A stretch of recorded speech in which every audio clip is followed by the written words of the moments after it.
Нахуу Баян. Чингис хааны анхны нөхөр ууган өрлөг алдарч анжин хөлөг боорчийн эцэг нь Нахуу Баян хэмээх нэртэй баян хүн байлаа.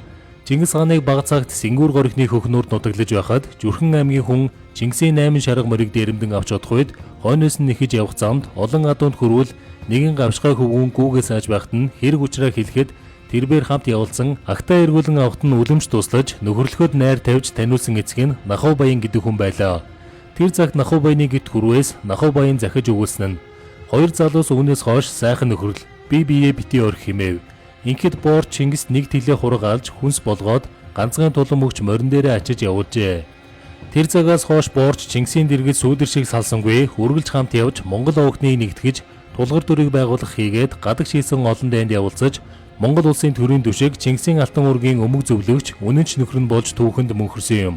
Нахуу Баян хяад боржгон удамтай сурвалжит гэрийн баян чинээлэг хүн байжээ.